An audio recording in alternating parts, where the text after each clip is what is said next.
Amélioration du niveau de vie, croissance soutenue, investissement étranger. 30 ans après le génocide des Tutsis, le Rwanda s'est relevé et est même devenu, selon certains experts, un modèle de croissance économique en Afrique. Mais il y a un secteur où le pays continue d'être régulièrement critiqué, celui des droits de l'homme. Selon Hassan Kanenji, directeur de l'Institut international d'études stratégiques Horn, le Rwanda a dû faire un choix. Le Rwanda nous offre un cas où les pays en situation de post-conflit doivent faire certains choix.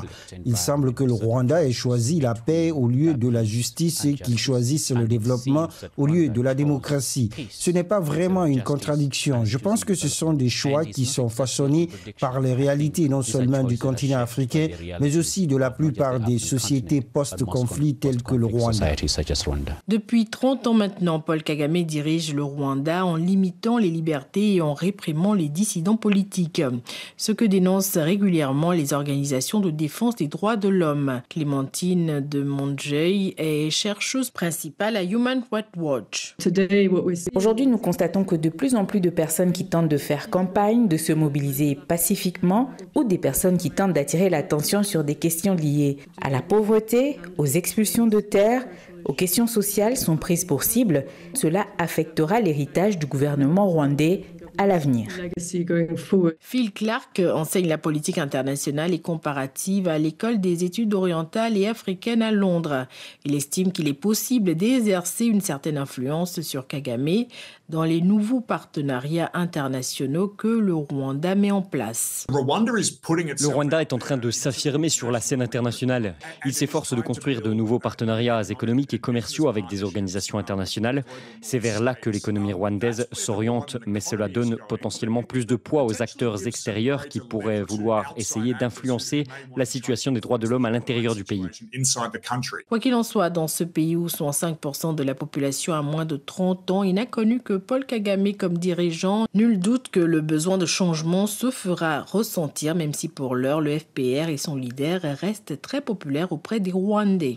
Élection présidentielle et législative donc au Rwanda. Le président Paul Kagame, âgé de 66 ans, brigue un nouveau mandat qui lui est donc promis aux précédentes élections de 2003, 2010 et 2017. Il n'a jamais obtenu moins de 93% des suffrages. Seuls 2 autres candidats ont été autorisés à se présenter face à lui. Il s'agit du député du Parti vert démocratique Frank Habineza et de l'indépendant Philippe Mpayimana.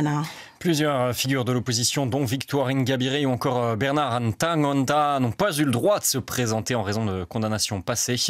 La candidature de Diane Rwigara, une autre voix critique du pouvoir, a également été invalidée par la commission électorale en raison de documents non conformes.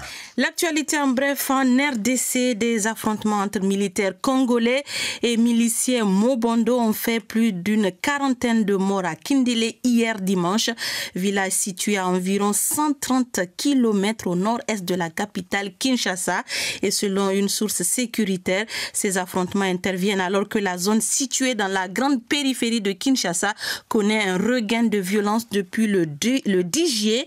Vous vous rappelez, en 2022, des tensions intercommunautaires entre les Téké qui se considèrent comme propriétaires des villages situés le long du fleuve Congo et les Yaka venus s'installer après eux se sont transformés en affrontements et en massacre. Un attentat hier soir en Somalie avec un bilan qui grimpe ce matin. Attentat contre un café à Mogadiscio. Hier soir, bilan de 9 morts. Un précédent bilan cet état de 5 morts. Hier soir, c'est donc une voiture piégée qui a explosé devant un café de la capitale qui était bondé en raison de la retransmission de la finale de l'Euro 2024.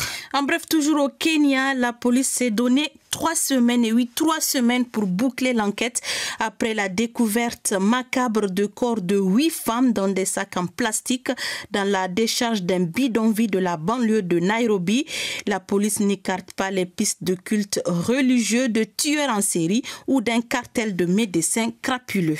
Le Kenya, où un appel à manifester pour réclamer la démission du président William Ruto a été lancé ce lundi. Et pour ce début de semaine, la mobilisation anti-gouvernementale continue donc. Et puis à retenir également ce lundi le rapatriement prévu au Burundi de la dépouille de l'ancien président Pierre Buyoya. Il est enterré au Mali après être décédé du Covid-19 en 2020.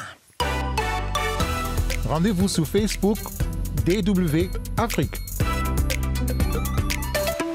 Direction maintenant la Côte d'Ivoire où l'âge de Laurent Gbagbo fait débat. À 79 ans, il fait campagne pour la présidentielle de l'an prochain et qu'importe s'il est officiellement inéligible. Hier encore, il était en meeting à Bonoua, ville située à 65 km d'Abidjan, ville natale de son ex-épouse Simon Evier Gbagbo. Et c'est dans cette localité que Laurent Gbagbo a lancé officiellement sa carrière politique en 1990, il y a plus de 30 ans donc. Désormais, malgré son âge et sa condamnation à 20 ans par la justice ivoirienne, vous allez l'entendre, ses partisans le considèrent toujours comme le meilleur candidat pour 2025 l'année prochaine. Reportage Julien Daillé. C'est sur la place Amangwa, au centre de Bonoua, là où même Laurent Gbagbo avait tenu le premier meeting de sa carrière politique en 1990, que des centaines de militants du PPACI se sont donné rendez-vous ce dimanche. Oscar est venu exprès d'Abidjan avec des amis et croit dû comme fer à la candidature de l'ancien président l'an prochain.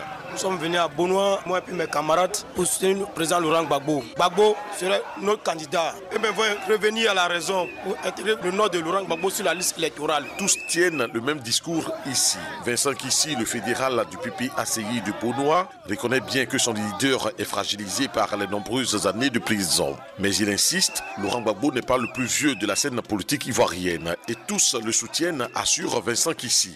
Il faut restaurer Laurent Gbagbo. C'est pour cette raison que nous ne parlons pas en termes d'âge. Mais le président Laurent Gbagbo est le cadet du président Ouattara. Il est fragilisé quelque peu, mais pour nous, il a toutes les facultés pour diriger la Côte d'Ivoire. Il faut que nous nous arrangions pour que ce gouvernement ne soit plus là en 2025. Même s'il est officiellement inéligible, les déplacements de Laurent Gbagbo lui permettent de revendiquer son retour, d'être présent. Il cherche une légitimité. Est-ce que cela suffira? Au pouvoir de 2000 à 2010, Laurent Gbagbo n'a pas fait que des erreurs. En plus, sa formation politique, le FPI qui faisait sa force et qui l'avait porté au pouvoir, a volé en éclats, divisant ainsi la gauche ivoirienne, ce qui le fragilise de plus aujourd'hui, soutient l'analyste politique Geoffroy Kwao. La Côte d'Ivoire, c'est 31 régions et il faut parcourir toutes ces régions. Est-ce qu'aujourd'hui, avec l'âge qu'il a, Laurent Gbagbo a le même enthousiasme et la même fraîcheur physique? L'éclatement du FPI joue sur son aura. Un signe hier dimanche à Bonoua, Laurent Gbagbo n'aurait pas pu remplir le stade de la ville, d'où le choix de la place Amangwa. Il reste du travail de persuasion si Laurent Gbagbo veut réunir toute la gauche politique ivoirienne avant 2025. Julien Daillé à Bonoua pour la Deutsche Welle. En bref, à présent, la ministre allemande des Affaires étrangères Annalena Baerbock est en tournée en Afrique de l'Ouest. Une tournée qu'elle débute avec le Sénégal où elle tiendra un discours cet après-midi même à l'Institut Goethe. Elle ira ensuite en Côte d'Ivoire.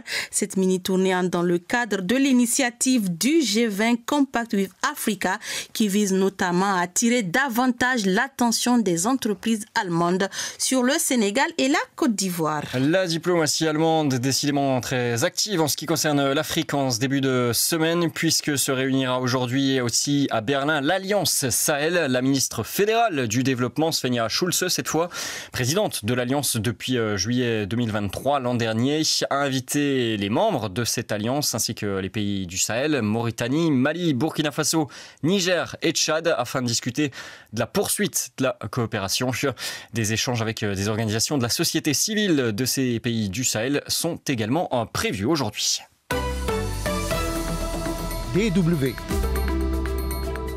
Le monde à votre portée.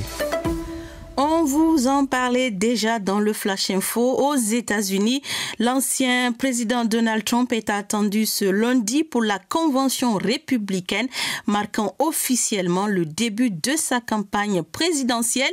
Une convention, Hugo, sous haute tension pour sacrer Donald Trump. Oui, le candidat à la présidentielle du 5 novembre prochain sera très probablement accueilli avec une ferveur renouvelée par ses partisans qui ont failli perdre leur héros samedi. Donald Trump, on vous le dit, on vous le répète, a échappé donc samedi soir à une tentative d'assassinat. Une tentative qui soulève de nombreuses questions sur la sécurité et la violence politique aux États-Unis en cette période de campagne présidentielle. Jean-Claude Abalo, notre correspondant à New York, nous en dit davantage. Donald Trump va être sûrement accueilli avec ferveur par ses partisans cet après-midi dans l'aréna du Fiserv Forum à Milwaukee, dans l'État clé du Wisconsin, où se tiendra pendant 4 jours la convention républicaine. Cet événement marquera officiellement sa candidature à l'élection du 5 novembre prochain, comme il l'a indiqué sur les réseaux sociaux X, anciennement Twitter. Samedi soir, le candidat a failli être abattu par un jeune homme identifié par le FBI comme Thomas Matthew Crooks, un Américain de 20 ans originaire de Bethel Park, une banlieue de Pittsburgh. L'auteur de la tentative d'assassinat a été rapidement abattu par les agents de service secret. Cependant, les motifs de l'attaque restent flous à ce jour. Pour le FBI, Thomas Matthew Crooks avait agi seul et n'avait pas d'appartenance idéologique identifiée. Pour beaucoup d'Américains, cette agression pourrait être un tournant pour Donald Trump, renforçant son image de leader résistant face à l'adversité. Mais Henri-Désiré Nzouzi, consultant géopolitique, reste prudent. Beaucoup de gens pensent que Donald Trump, par son comportement, par ses propos, a lui-même attisé la violence politique et la division, avec évidemment l'objectif d'en tirer un bénéfice politique ou un avantage qui, malheureusement, exacerbe encore plus la polarisation en Amérique avec cette rhétorique complotiste qui lui tient très très à cœur. Mais aujourd'hui, il est très difficile de dire si cela aura un impact significatif sur le résultat final, mais il est clair que Donald Trump n'hésitera pas à s'en servir pour davantage justifier le complot qu'il estime orienté contre lui. Cette tentative contre Donald Trump relance également la problématique de la circulation des armes à feu aux États-Unis, souligne Léona Wachenko, professeur de sciences politiques à l'université de Princeton dans le New Jersey. Le fait que nous sommes dans un pays où n'importe qui peut prendre des armes de guerre. Et si les gens tirent sur les écoles, pourquoi on ne peut pas tirer sur un candidat? Finalement, le problème n'est pas nécessairement la politique. Les élections, je veux dire, c'est vraiment un problème de l'absence de lois rigides et rigoureuses pour contrôler la possession et l'utilisation des armes lourdes, quoi. Dans un appel à l'unité nationale, Joe Biden a exhorté ses compatriotes à se rassembler et à tempérer les ardeurs politiques face aux menaces qui pèsent sur la démocratie américaine. Jean-Claude Abalo à New York pour la Deutsche Welle.